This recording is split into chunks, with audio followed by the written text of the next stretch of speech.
Dostlar, hamıya salam, hər vaxtınız xeyir olsun. Mən Fuad, növbəti çıxışımla yenidən qarşınızdayam. Bugünkü gün biz Barselonanın La Liqanın sonuncu turu çərçivəsində keçirtdiyi oyun haqqında danışacağıq. Rəqibimiz isə çətin Atletik Bilbao idi. Bundan əlavə olaraq bizim əzəli rəqibimiz də öz sonuncu oyununu keçirtdi. Madrid klubu öz evində Real Sociedadla qarşılaşdı. İndi hər iki oyun haqqında çalışdığım qədər az informasiya verəcəm sizə. Çünki artıq bu oyunların heç bir önəmi yoxdur və sadəcə olaraq formal xarakteri daşıyır. Ona görə də oyunlar üzərində çox fokuslanmayacağam. Ən önəmli anları, ən önəmli məqamları çalışdığım qədər sizlərə izah edəcəm. Dostlar, belə. Deməli, La Liqanın 38-ci turu çərçivəsində Real Madrid öz evində Real Sociedadı qəbul edirdi. Və bu oyunun önəmi onda idi ki, bu oyunda çoxlu maraqlı hadisələr baş verdi və ikonik hadisələr baş verdi. Bu oyun Real Madrid əfsanəsi üçün, daha doğrusu Real Madrid əfsanələri üçün sonuncu oyun oldu. İndi bilmirəm, Real Madrid azarkeşləri Lucas Vazquezi əfsanə sayırlar yoxsa yox. Amma ən azından Lucas Vazquez neçə illərdir ki, bu komandada can qoydu və bu komanda üçün çoxlu işlər gördü. Baxmayaraq ki, Luka Modric və Ancelotti daha ön plandaydı bu gecə, həmin o gecə. Amma Lucas Vazquezi də yaddan çıxarmaq olmaz. Bildiyimiz kimi oyun 3-0 hesabı ilə Real Madridin qələbəsi ilə bitdi. Kylian Mbappe yenidən hat-trick etdi və bombardirlik cədvəlində birinci yerin bərk etdi və Pichichi mükafatını qazandı. Bundan əlavə olaraq qızıl butsunun sahibi oldu. Buradan Real Madrid azarkeşlərini və Kylian Mbappeni təbrik edirik. Doğrudan da layiqli bir tituldur, layiqli bir nəticədir fransız oyunçusu üçün. Çünki mövsümə bərbad başlamışdı və nəinki kritikalara, hətta lağ obyektinə belə çevrilmişdi Kylian Mbappe. Ən əsasda Barselona ilə 4-0-lıq oyundan sonra, Liverpool'la oyundan sonra Kylian Mbappe ilə mırtdaşmayan qalmamışdı. Hamı mırtdaşırdı, lağa tuturdu. Amma burada Kylian Mbappe öz psixoloji bərkliyin, psixoloji professionallığını göstərdi bütün dünyaya və öz karyerasında, öz bu mövsümdə comeback etdi. Daxili comeback etdi və mövsümü möhtəşəm bitirdi. Möhtəşəm nəticə, halal olsun, təbrik edirəm bir daha. Belə, oyun haqqında çoxlu şeylər danışmaq istəmirəm. Real Madrid elə elədi, Real Madrid belə elədi. Onsuz da önəmi yoxdur. Sadəcə olaraq formal bir oyun idi. Amma oyundan sonra Real Madrid azarkeşlərini qəmə bürüyən, onların gözlərini yaşlı qoyan bir hadisə baş verdi. Bu gün nə vaxtsa gəlib çatmalı idi. Bu gün nə vaxtsa yetişməli idi və o gün gəlib çatdı. Komandanın əfsanəvi oyunçularından biri olan Luka Modric Real Madriddə son oyununu keçirtdi və Real Madridlə həmişəlik sağollaşdı. Bundan əlavə olaraq Real Madridin əfsanəvi məşqçisi Carlo Ancelotti də komandadan ayrıldı və bu Real Madrid azarkeşləri üçün bir tərəfdən pozitiv bir məqamdır, digər bir tərəfdən isə qəmgin və bir nostalji bir məqamdır. Çünki artıq Ancelotti dönəmi, Ancelotti dominantlığı sadəcə olaraq bir tarixə çevrildi və artıq Real Madriddə yeni era başlayır, yeni epoxa başlayır və bu eranın adı Xabi Alonsodur. Xabi Alonso haqqında danışmazdan öncə Luka Modric haqqında öz fikirlərimi bildirmək istəyirəm. Bildiyiniz kimi, məni TikTokda və Instagramda izləyən dostlarımız gördülər ki, mən Luka Modric haqqında maraqlı bir paylaşım etmişəm, ironik bir video çəkmişəm və bu videonun adı üstündədir, ironik. Sadəcə olaraq yumor. Hətta orada təhqir belə yoxdur, yumor belə deməyim, lağ belə yoxdur. Sadəcə olaraq situasiya elə gətirib çıxartdı ki, bu mövzuda həmin o an doğrudan da yerinə düşdü. Və mən bunu istifadə edib belə bir video çəkdim. Məncə maraqlı, gülməli bir video alınmışdı. Çox izləyicilərim bəyəndi. Amma burada Luka Modricin əməyin, Luka Modricin Real Madriddə gördüyü işləri aşağılayan yoxdur və Modricin zəif və yaxud heç kim olduğunu da deyən yoxdur. Biz Modricin əfsanəliyini danmırıq. Mən başda olmaqla o videonu mən çəkmişəm. Kimsə başqası çəkməyib, öz adamdan danışıram. Kommentləri oxuyuram və yenə də görürəm ki, niyə Azərbaycanda mizah səviyyəsi bu qədər aşağıdır. Modricin 5 Çempionlar Liqası var, 6 Çempionlar Liqası var, Barsanın nə bilim 2 Çempionlar Liqası var. İndi mən rəqəmlərə şərti olaraq deyirəm, lağ kimi. Bunun buna nə dəxli var? Ona qalsa Lucas Vazquezin 5 Çempionlar Liqası var. Niyə? İndi o adam Zidandan üstündür. Yəni Zidanın da Çempionlar Liqasının bir Çempionlar Liqası var adamın. Səhv eləmirəmsə 1-dir, dəqiq bilmirəm. Yəni Zidan haqqında maraqlamamışam. Məncə 1 Çempionlar Liqası var Zidanda. Niyə? Onda Lucas Vazquezi Zidandan üstün tutaq biz. Bu nə məntiqdir, bu nə düşüncədir? Siz bunu hansı beyninizdən yazırsınız? Hansı beyninizdən bunu həzm edirsiniz? Luka Modric əfsanəvi bir futbolçudur. Luka Modric elə bir oyunçudur ki, Barsa azarkeşləri belə ona hörmət qoyur. Çünki əsl kapitan olub o Real Madriddə. Əsl döyüşkən ruhlu bir kapitan olub. Baxmayaraq ki, digər oyuncular kimi aqressiv, belə emosional olmayıb, amma bu yaşına kimi, 40 yaşına kimi Real Madriddə canın qoyub. Luka Modric o oyuncudur ki, 2012-ci ildə Real Madriddə transfer olunanda həmin mövsümün ən bərbad transferi seçilmişdi. Ən bərbad keçid kimi qeyd edirdilər bunu və hamı Mourinho lağ eləyirdi.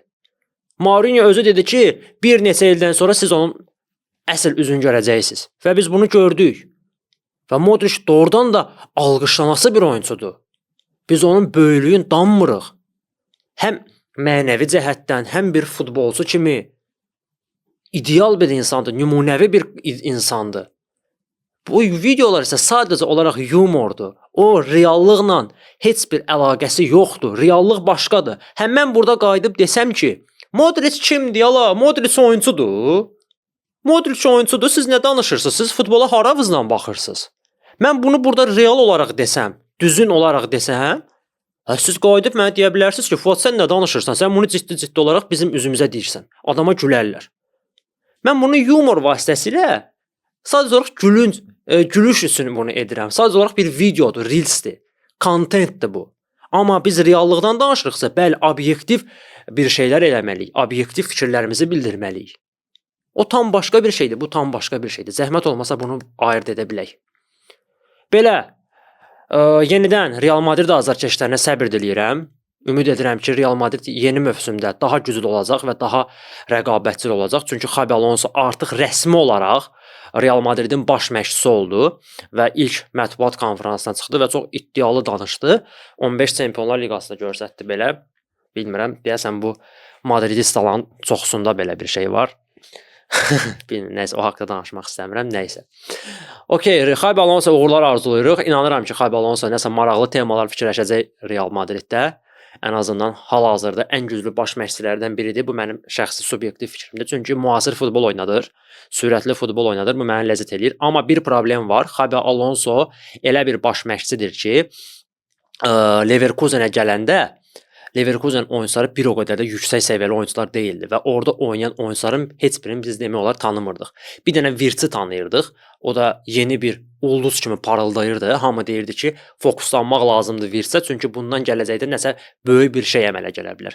Və Xabi Alonso gəldi ora, nəinki Virtsi oyatdı, digər top səviyyəli oyunçular da çıxartdı oradan. Frimpong olsun, özü məsələn müdafiəçiləri var. Adı yadımdan çıxdı. İndi Real Madrid də onu istəyir. Onu oyatdı. Sonra Grimaldoya ikinci nəfəs verdi.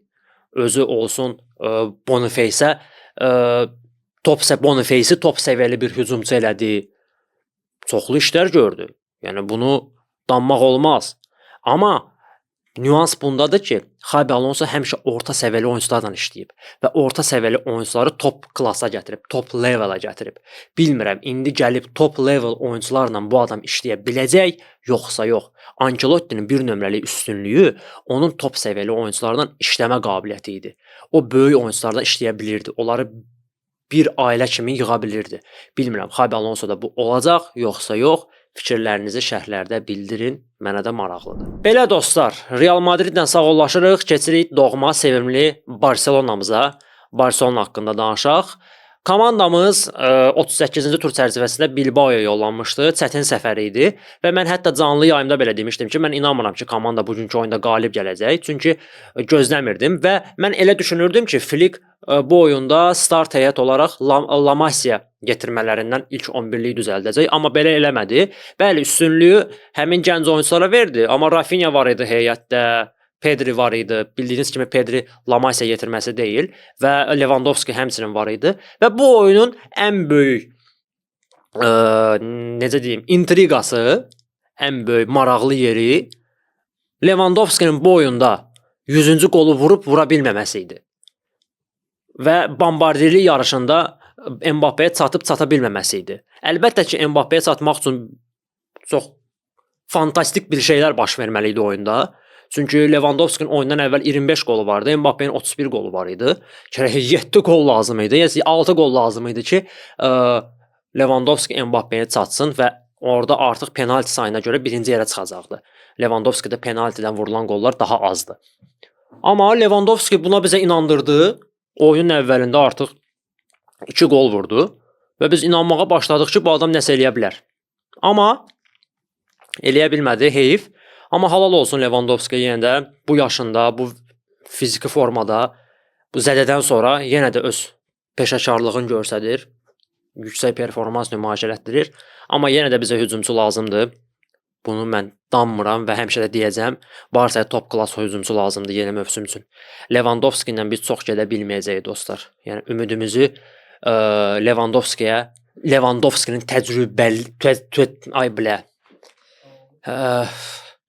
ümidimizi Lewandowskinin təcrübəsinə bağlamayaq.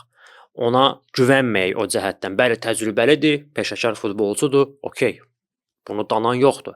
Amma yeni mövsümdə bizə top səviyyəli, cavan hücumçu lazımdır. Və Lewandowski bu oyunda həm Barselonanın heyətində 100-cü qolunu vurdu, həm də ki Barselonanın bu mövsüm La Liqadakı 100-cü və 101-ci qolunu vurdu.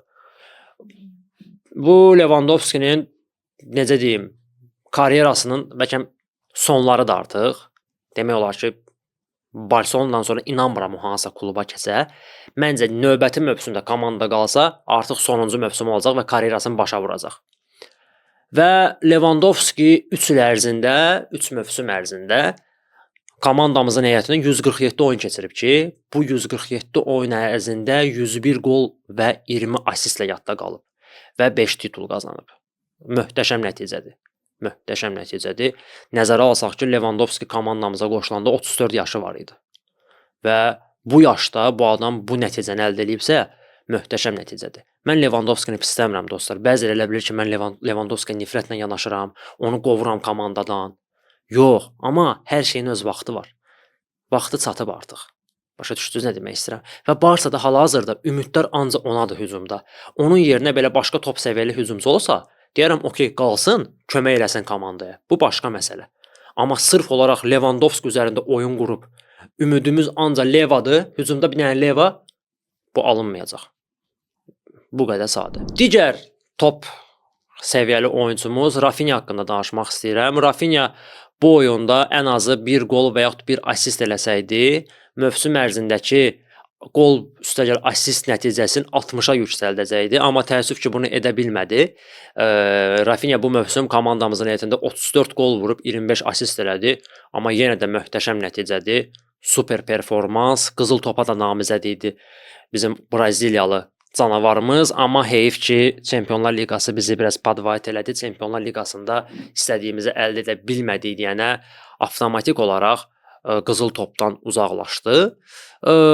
Belə, məncə oyun haqqında artıq çox danışmağa ehtiyac yoxdur. Çünki formal bir oyun idi. Mənə Garcia düzün desəm xoşuma gəldi. Garcia'nı çox bəyəndim. Yəni Garcia dayaq yarım müdafiəçisi oynayanda o deyil. Mərkəz müdafiəçisi oynayanda o deyil. Amma sağ cinah müdafiəçisi kimi elə adaptasiya oldu ki, doğrudan da məncə bu mövsümün tapıntılarından biri oldu Garcia. Sağ cinah müdafiəçisi kimi. Çox bəyəndim. Interlə hər iki oyun, Real Madridə qarşı oyun və həmin oyunlardan sonra Villarreal oyunu, məsələn Bilbao ilə oyun, Espanyol ilə oyun. Mən adamı səhvsiz bir səhvim belə görmədim. Yəni Nico Williams kimi oyunçuya belə, cəld oyunçuya belə qarşı pis oynamadı. Ona görə əl çalıram.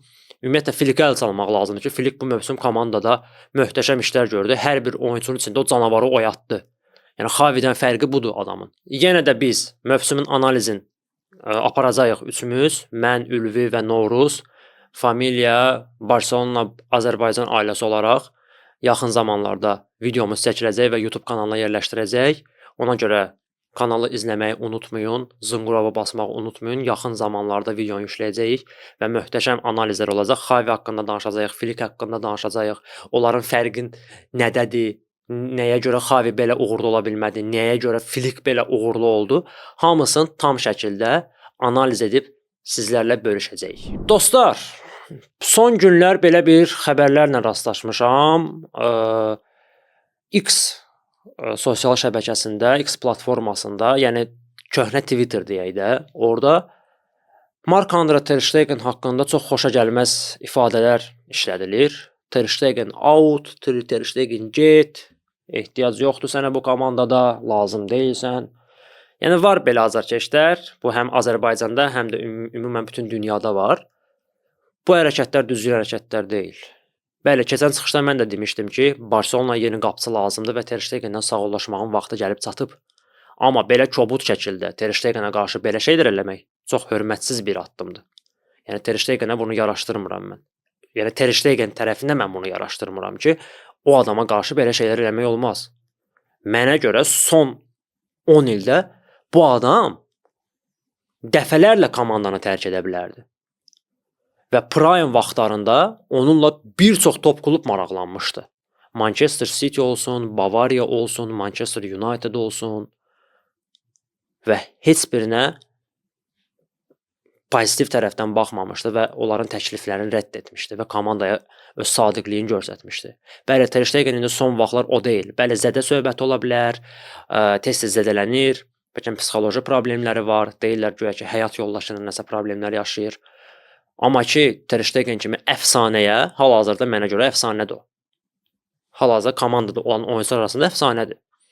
Ən stajlı oyunçumuzdur. 10 ildir ki, artıq komandadadır. Ona qarşı belə hərəkət eləmək olmaz. Ona görə bilmirəm, indi Azərbaycanda Ter Stegenə qarşı belə sərt fikirdə olanlar varsa, fikrinizdən daşının, çünki Ter Stegen buna layiq deyil. Qapıçı barəsində danışırıqsa, bəli, bu mövqeyə yenidən təkrarən bizə oyuncu lazımdır və komandamız bir neçə qapıçı ilə maraqlanır. Bunlardan biri Brightonun qapıçısı Bart Verbruggendir. Bəyinirəm o qapıçını, o qapıçı da pis qapıçı deyil, potensiallı qapıçıdır və demək olar komandanın prioritet seçimlərindən biridir. İkinci nömrə Joan Garcia'dır. Joan Garcia deyilənə görə, bəzi mənbələrə görə komandamıza keçid etmək istəmir. Espanyolla Barsanın arasında olan problemlərə görə, amma bu ola bilər ki, fake məlumatlardır. Yəni çox inanmağınızı istəmirəm. Üçüncü namizədimiz var, Chevalier. Mən düzün desəm çox bəyənirəm Chevalieri, Lille-in qapıçısı, gənc qapıçıdır və inanıram ki, gələcəkdə yaxşı performans nümayiş elətdirə bilər top klubların birində və Barsa bu qapıçı ilə daha yaxından maraqlanmalıdır. Digər bir şad xəbər haqqında məlumat vermək istəyirəm. Dünən axşam saatlarında tanınmış futbol insideri Fabrizio Romano Here we go paylaşımı gəldi. Xeyr, bu transfer deyil. Tələsməyək. Hələ heç bir transfer etməmişik. Lamin Yamal haqqında Here we go gəldi. Lamin Yamal Barselona ilə olan müqaviləsini 2031-ci ilə qədər uzadacaq. Daha doğrusu uzatmayacaq, yeni müqavilə imzalayacaq. Çünki Lamin Yamalın hələ ki professional müqaviləsi yoxdur. Bu onun karyerasında olan ilk professional müqavilə olacaq və müqavilə 2031-ci ilin iyun ayına qədər qüvvədə olacaq. Və bu şad xəbərlə hamınızı təbrik edirəm. Lamin Yamal kimi oyunçunu qorumaq lazımdır və özdə yeni 10 nömrəmizdir. Müqavilə imzalanan zaman, prezentasiya zamanı 10 nömrəli forma ilə artıq hər şey ictimaiyyətə və mediaya bildiriləcək. Məncə möhtəşəm şeylər gözləyir bizi gələcəkdə. Yeni mövsüm olsun, O biri mövsümlər olsun, üzümüzə gələn mövsümlər və Lamine Yamalın üzərində komanda qurulmalıdır. O mənada yox ki, sırf ondan asılı olmalıyıq, yox. Ona rahat bir mövqe seçib, ona uyğun olan oyuncular transfer edib daha böyük işlər görmək lazımdır. Çünki belə bir potensialı boş-boşuna xərcləyə bilmərik. Belə potensialı boş-boşuna havaya verə bilmərik. Biz belə bir oyuncu ilə gələcək 10 ildə ən azı 3 və yaxud 4 dəfə Çempionlar Liqasını qazanmalıyıq. İndi bəziləri güləcək burada, qaqa sən nə danışırsan, nə Çempionlar Liqası? Yox. Yəni o potensial var bu oyuncuda. Yüksək klass var bu adamda. Level çox yüksəkdir və onun yanına normal, ağlı başında olan professional oyuncular alsaz, o möhtəşəm işlər görəcək. Çünki adam tək başına oyunun taleyini dəyişməyə qadir olan bir oyuncudur. Və bəziləri onu Olise ilə müqayisə edirlər, nə bilim, Saka ilə müqayisə edirlər.